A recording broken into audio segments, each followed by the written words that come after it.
A continuación, The Assembly will now hear an address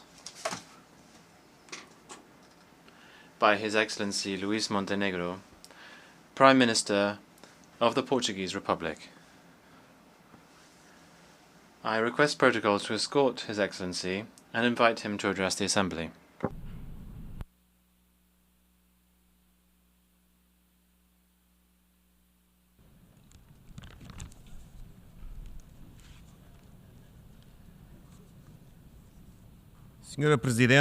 Madam President, Mr. Secretary General, Heads of State and Government, Excellencies, ladies and gentlemen.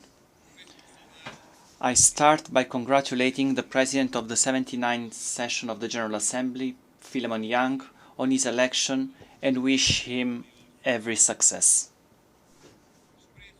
I express special appreciation for the tireless work of Secretary General António Guterres. He knows that he can count with Portugal's full support. As this is the first time I am addressing this august assembly, I can only recognize the weight of responsibility that falls on all of us, representatives of the peoples of the United Nations. I am doing so at a particularly demanding time, marked by the confluence of multiple global challenges and crises and growing geopolitical tensions. But I also do it with hope and confidence. Hope because this is the year when we celebrate 50 years of freedom in my country. The Portuguese people, in freedom, clamored for democracy, peace and development. And so the arc of history was bent. At a time when in many parts of the world autocracies are jeopardizing democracy, we have confidence in the strength of freedom. At a time when we are facing threats, big threats to peace, we have confidence in the power of multilateralism and collective responsibility. At a time when development challenges are becoming more acute, we have faith in economic growth as the engine of fair and sustainable progress. Madam President, Excellencies, Portugal is an uncomprising advocate of multilateralism as a method of cooperation and organization of the international system. That's why we supported the Pact for the Future, adopted within the framework of the Summit of the Future, which illustrates the vision and reforming spirit of Secretary General António Guterres. This pact reflects a renewed source of hope in the three central pillars of the United Nations: sustainable development, human rights, and global peace and security. It is with this confidence in multilateralism that Portugal, with the continuity and coherence that characterizes our foreign policy, is a candidate for a seat as non-permanent member of the Security Council for the biennium 2027-2028. We are guided by the will to work to prevent conflicts, promote a spirit of partnership, and protect people in the face of traditional threats such as terrorism and emerging threats such as biosecurity. We are determined to contribute to a more just, peaceful and inclusive international order founded on international law and based on the United Nations Charter. Mr. President, Excellencies, the Secretary General said in our common agenda that multilateralism faces a fundamental dilemma: to break through or to break down. We do not hesitate. We want to move forward with the reform of the global governance system to guarantee greater representativeness, transparency, justice and cooperation. This is the path that the Pact of the Future shows us, redesigning the international financial architecture, promoting greater alignment with the Sustainable Development Goals. With Burundi, We led the 4th International Conference on Financing for Development to ensure that no country has to choose between fighting poverty or saving the planet.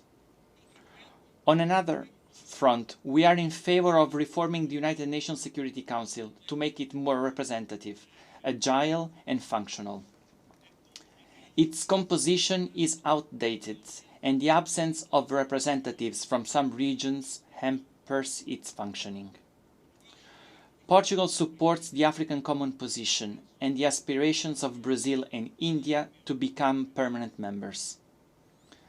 Small and medium-sized countries, including small island states, should also have their representation strengthened. As far as working methods are concerned, we support the limitation and greater scrutiny of the use of the veto. The right of the veto, before constituting a power, represents a responsibility. And that's how it should be exercised, preventing a party to a conflict from being both judge and judged. While the war continues, with terrible consequences inside and outside Ukraine, the Security Council has been several times silent. We hope that now, in Lebanon, the Security Council can be effective in preventing increased escalation. Even when resolutions are adopted, they often remain unfulfilled.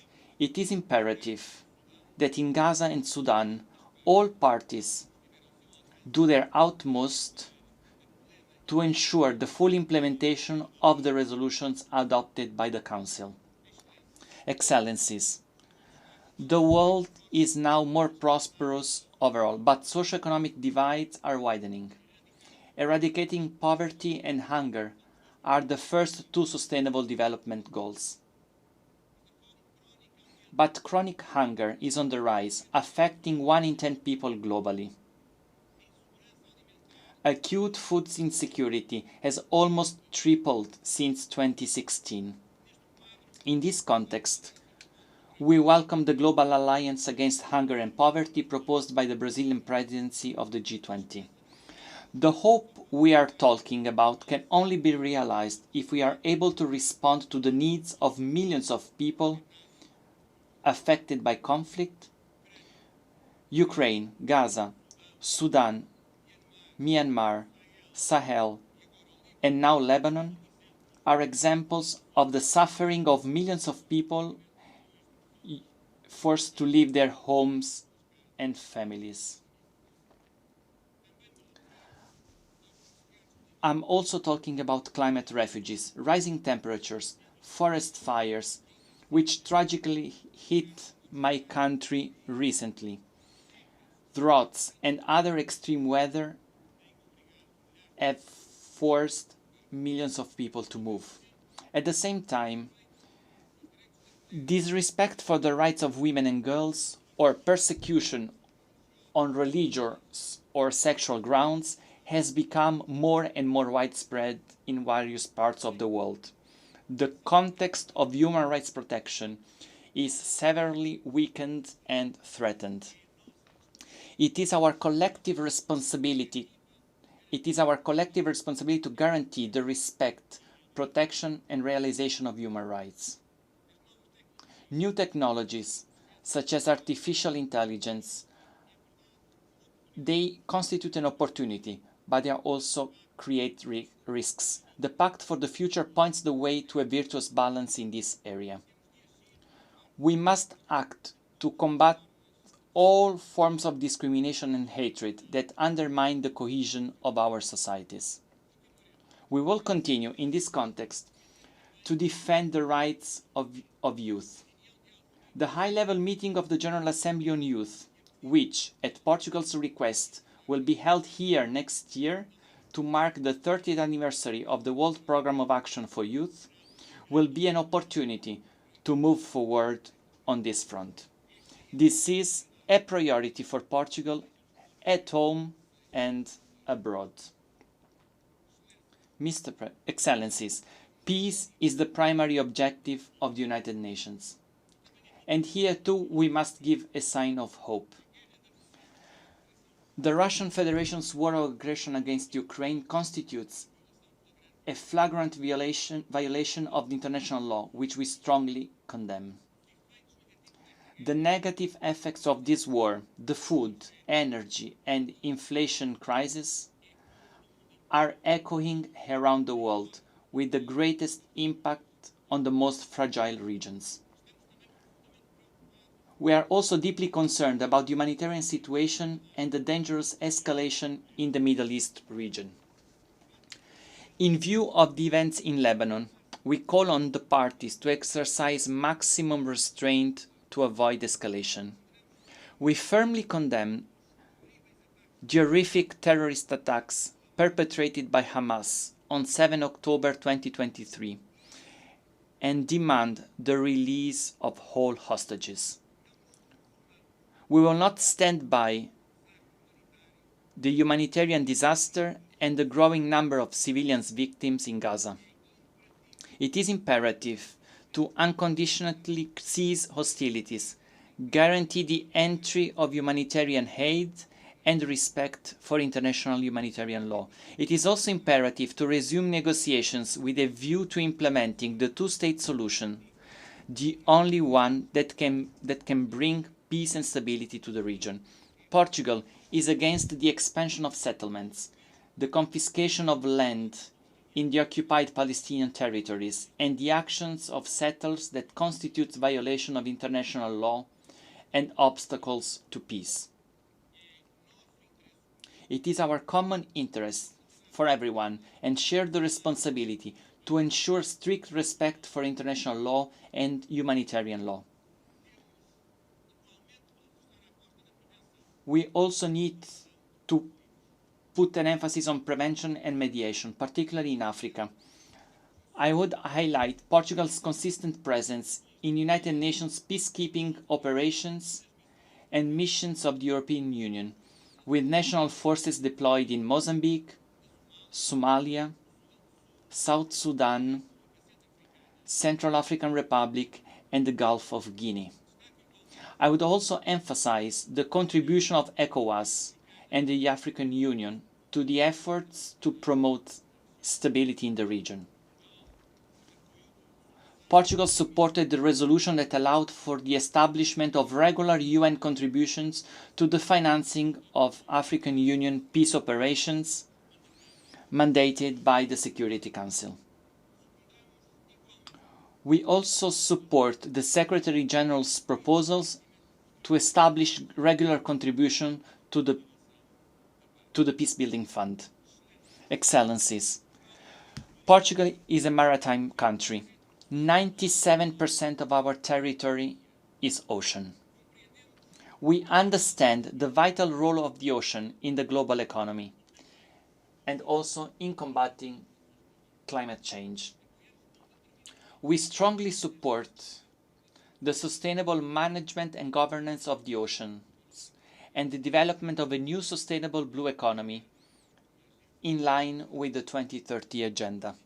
We consider capacity building in ocean-related matters a priority and have designed a fellowship program aimed at developing countries with a special focus on small island developing states.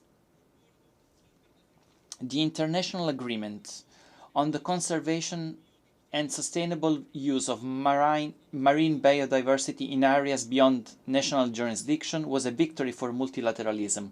We will remain committed to its entry into force. Portugal is calling for a joint effort to finalize an ambitious treaty to eliminate plastic pollution by the end of this year. Climate change is the existential threat of our time.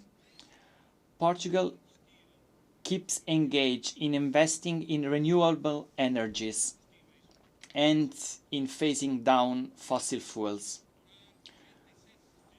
We want to incorporate 47% of renewable energies into final energy consumption by 2030. We have also favored the introduction of innovative financial mechanisms, including with SIDS. An example of this is the agreements signed in Portugal and by Portugal with Cabo Verde and São Tomé and Príncipe to transform debt of that these countries have with Portugal into climate investment, thus supporting the energy transition. Mr. President, Excellencies, the success of the 2030 Agenda is mainly in favor of the most vulnerable groups. We cannot leave anyone behind. The digital transition and emerging technologies represent a renewed opportunity to facilitate a more prosperous, fair, inclusive, and sustainable future. Connectivity is a cornerstone. The path seems clear. We should conceive technological development through a human-centered lens and based on international law. Excellencies, and to conclude, I'm very proud to speak to you in Portuguese. As well as being the fourth most spoken language in the world as a mother tongue, today uniting more than 260 million people on all continents, Portuguese is an official and working language in 33 international organizations, including the community of Portuguese-speaking countries. And that's why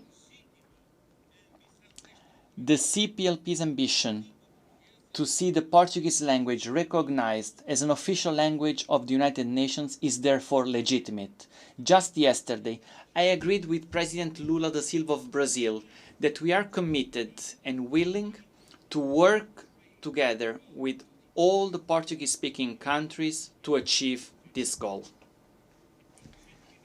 The legitimacy of the United Nations, its convening power and its global normative authority, combined with its multidisciplinary expertise, are some of its unique assets, which must be harnessed in favor of our common causes and a shared vision of the future. The road ahead, we all know, it's arduous and uncertain, but the goal has been set. We will walk it with hope and confidence. And in this trajectory, the United Nations and the international community and the peoples of the world can count on Portugal. Thank you very much. Muito obrigada. En nombre. On behalf of the General Assembly, I would like to thank His Excellency the Prime Minister of the Portuguese Republic. Ladies and gentlemen,